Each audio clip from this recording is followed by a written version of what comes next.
Hello friends, welcome back to the YouTube channel dictation club.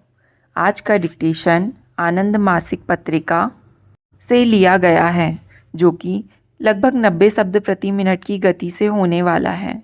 अगर आपको इसकी PDF अलग से चाहिए तो नीचे डिस्क्रिप्शन बॉक्स से आप टेलीग्राम ज्वाइन कर सकते हैं। वहाँ आपको सारी पीडीएफ मिल जाया करेगी। इसके अलावा आपको और भी प्लेलिस्ट चाहिए, जैसे कि रामधारी गुप्ता खंड 1, रामधारी गुप्ता खंड 2, previous year dictation, 10 minute non stop dictation, newspaper dictation, तो उस प्लेलिस्ट की लिंक भी आपको नीचे डिस्क्रिप्शन बॉक्स में मिल जाएगी। और अगर आपको डिक्टेशन पसंद आता है तो वीडियो को लाइक ज़रूर करें और चैनल को सब्सक्राइब कर लें, ताकि भविष्य में आने वाले डिक्टेशन आपको मिलते रहें। तो ज़्यादा समय ना लेते हुए डिक्टेशन स्टार्ट करते हैं। डिक्टेशन स्टार्ट होगा 5 सेकंड के बाद।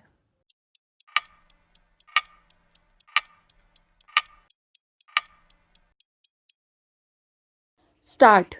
महोदय, हमारी हाल की प्रभाव मूल्यांकन अधिसूचना के पीछे हमारा आशय उद्योगों को सामर्थ्य प्रदान करना था, न कि अशक्त बनाना। पर्यावरणीय अनुमोदन की प्रक्रियाओं से संबंधित कुछ समस्याओं की ओर मेरा ध्यान दिलाया गया है और उन अवरोधों को दूर करने के लिए हम बातचीत करने के लिए तैयार हैं।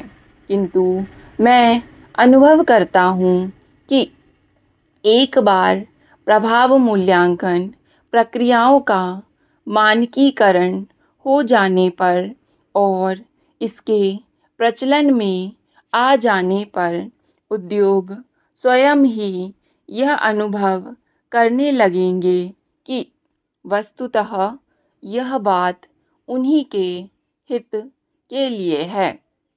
ऐसा करने में मेरा उद्देश्य ऐसी प्रणाली तैयार करना है जिसमें हमारा योगदान स्थल निर्धारण के लिए प्रबंधन संबंधी निर्णय लेने में सहायक होगा और आधुनिक प्रौद्योगिकियां अपनाने में प्रोत्साहन प्रदान करेगा। पर्यावरण और वन मंत्रालय प्रभुत्व और नियंत्रण को प्राथमिकता देने की अपेक्षा पर्यावरणीय लक्ष्यों की प्राप्ति के लिए आर्थिक उपाय करने के प्रति वचनबद्ध है। पर्यावरण के नियम कठोर होने के बावजूद हम निष्पादन मानदंडों पर अधिक बल देते हैं। इससे प्रदूषण नियंत्रण के तरीकों में नवीनता लाने के व्यापक अवसर मिलते हैं। हमने ऐसे मानदंड निर्धारित किए हैं जो विकसित देशों में विनिर्धारित मानदंडों के समरूप ना होकर उनके समतुल्य हैं। भारतीय मानदंड स्थानीय परिस्थितियों को ध्यान में रखकर और जलवायु परक एवं स्थानीय दशाओं को पूरा लाभ उठाते हुए बनाए जाते हैं। समाज के लिए परिवेशी वायु की गुणवत्ता का बहुत महत्व होता है, क्योंकि यह उसे प्रभावित करती है। किसी भी आम आदमी के लिए तो महत्व उस वायु का ही है जिसमें वह सांस लेता है और उस पानी का है जो वह पीता है, ना किसी विशेष कारखाना से होने वाले प्रदूषण की मात्रा का।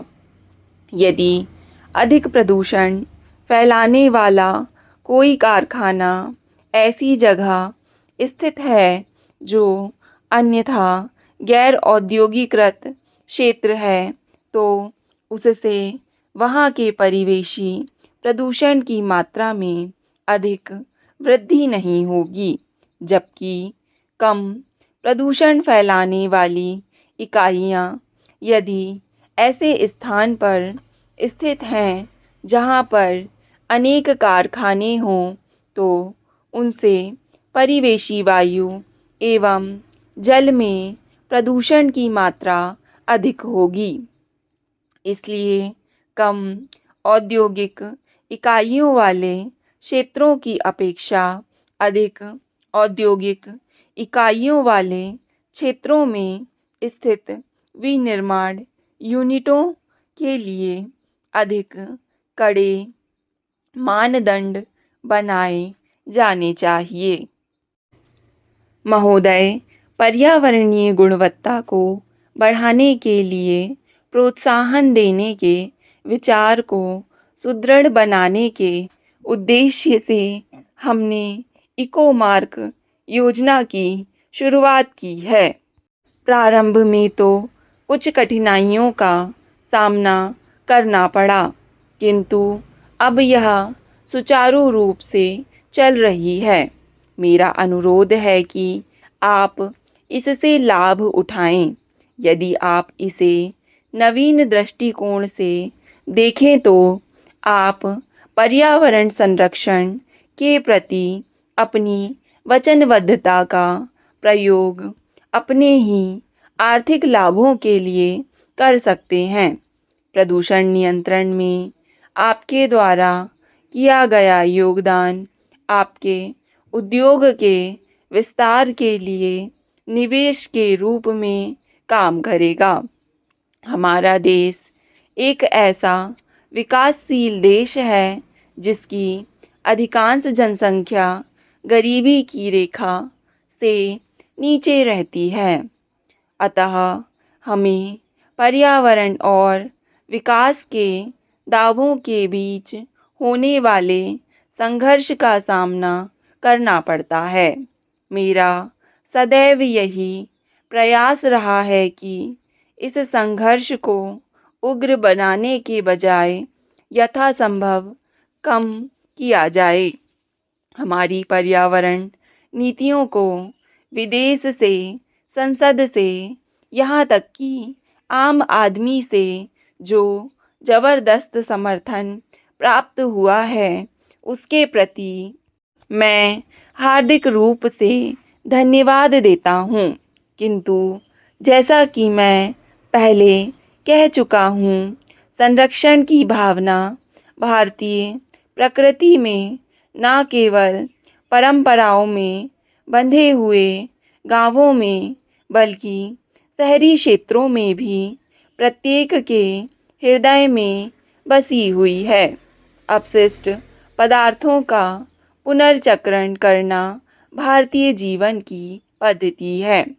भारत में कुछ भी बेकार नहीं जाता है। समाचार पत्र, बोतलें, डिब्बे, प्लास्टिक की थैलियाँ, टीन की चादरें, लकड़ी के टुकड़े, फटे पुराने कपड़े और ना जाने क्या क्या, सबका पुनः उपयोग कर लिया जाता है। यहाँ तक कि मध्यम वर्गीय परिवारों में कुछ भी बेकार नहीं जाता। यह हमारे सोचने और व्यवहार का एक तरीका है। वास्तव में भारत में राष्ट्रीय स्तर पर घरेलू पुनःचक्रण की वजह से होने वाले करोड़ों रुपयों के लाभ को आंकना होगा। उदारीकृत आर्थिक नीति के थोड़े से वर्ष हमारे लिए अत्यधिक लाभदायक सिद्ध हुए हैं।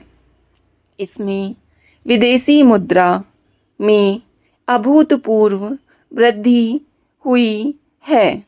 घरेलू निवेशों में भी व्यापक पैमाने पर उल्लेखनीय वृद्धि हुई है।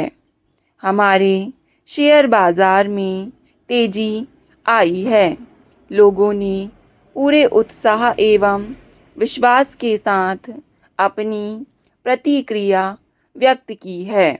यह संभव है कि आर्थिक सुधारों की गति से हर व्यक्ति संतुष्ट ना हो, परंतु हमें पूरा विश्वास है कि यह सुधार सफल होंगे। स्टॉप। डिक्टेशन पसंद आए तो वीडियो को लाइक तथा चैनल को सब्सक्राइब ज़रूर करें। धन्यवाद।